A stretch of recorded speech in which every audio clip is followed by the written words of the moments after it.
میاں نواز شریف کی صحت بدستور تشویشناک ہے۔ اسی کے باعث ان کو سروسز ہاسپٹل سے ان کے اپنے ہسپتال شریف میڈیکل سٹی میں منتقل کر دیا گیا۔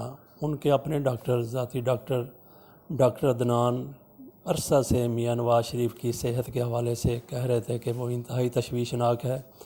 وہ اس دوران بھی یہ باتیں کر رہے تھے جب 9 رکنی میڈیکل بورڈ سرکاری میڈیکل بورڈ میاں نواز شریف کی صحت کے حوالے سے مثبت اطلاع دے رہا تھا، لیکن ڈاکٹر عدنان بار بار یہی کہہ رہے تھے کہ میاں نواز شریف کی صحت بدستور خراب ہے۔ آج بھی انہوں نے کہا کہ ان کے پلیٹلیٹس قابل قبول حد سے 30,000 سے بھی نیچے گر چکے ہیں۔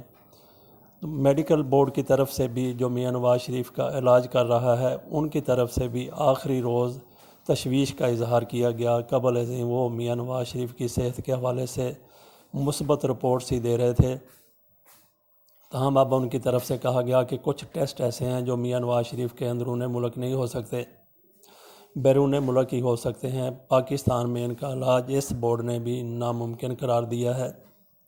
دوسری طرف عمران خان کو بھی یہی اطلاعات پہنچائی گئی ہیں۔ ان کا اپنے ہاسپٹل کا ڈاکٹر فیصل شوکت خانم کے جو CEO ہیں، انہوں نے بھی میاں نواز شریف کا ایک مرتبہ معائنہ کیا۔ شاید ان کی رپورٹ پر ہی عمران خان میاں نواز شریف کی سنجیدہ حالت کو ماننے پر تیار ہوئے۔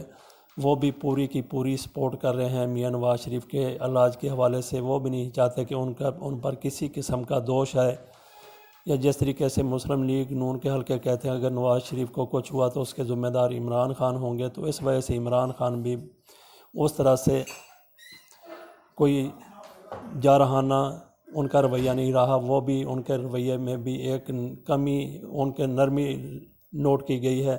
اسی حوالے سے حکومت نے جب پسپائی اختیار کی تو میاں نواز شریف کی ضمانت ہو گئی، اس کے بعد مریم نواز کی بھی ضمانت ہو گئی۔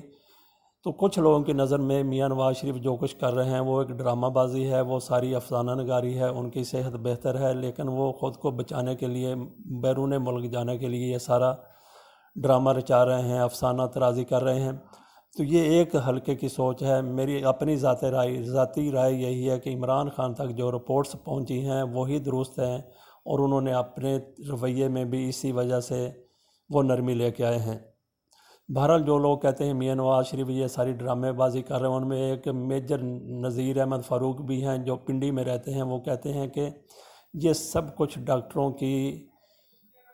کے اعمال پر ہو رہا ہے۔ وہ ڈاکٹر کون ہیں جن کو رشوت لگائی گئی ہے، پیسے لگائے گئے ہیں، وہ ساری ایسی فیک رپورٹس دے کر میاں نواز شریف کو بیمار ظاہر کر رہے ہیں تاکہ ان کو جتنا زیادہ سے زیادہ ریلیف مل سکتا ہے وہ مل سکے۔ وہ کہتے ہیں ایک امریکی نے کہا تھا کہ پاکستانی تو $40 میں اپنی ماں بیچ دیتے ہیں، اور یہ ایسے بھی لوگ ہو سکتے ہیں جو اپنا ایمان $40 لاکھ میں بیچ دیتے ہیں، اور میاں نواز شریف کے لیے اور ان کے خاندان کے لیے 10 12 15 ڈاکٹروں کو $40 لاکھ ادا کرنا کوئی بڑی رقم نہیں ہے، کوئی بڑی بات نہیں ہے، کیونکہ ان پر $28 ارب کے کرپشن کے چارجز ہیں۔ اتنی انہوں نے اداروں کی نظر میں اتنی انہوں نے کرپشن کی ہے، $28 ارب۔ اتنی زیادہ انہوں نے اگر کرپشن کیا تو ان کے لیے 2 4 10 یا 15 20 ڈاکٹروں کو $40 لاکھ میں خریدنا کوئی بڑی بات نہیں ہے۔ اللہ تعالیٰ بہرحال کسی کی نیت کے بارے میں کچھ نہیں کہا جا سکتا، کسی کے اندر کیا اس بارے میں بھی کچھ نہیں کہا جا سکتا۔ اگر نواز شریف بیمار ہیں تو اللہ تعالیٰ ان کو صحت دے تاکہ اپنی وہ باقی قید جو ہے وہ ایک صحت مند جسم کے ساتھ اڈیالہ جیل میں یا ان کی کوئی بھی ان کی پسندیدہ جیل کوٹ لکھپت جیل یا کیمپ جیل اس میں آ کے گزار سکیں۔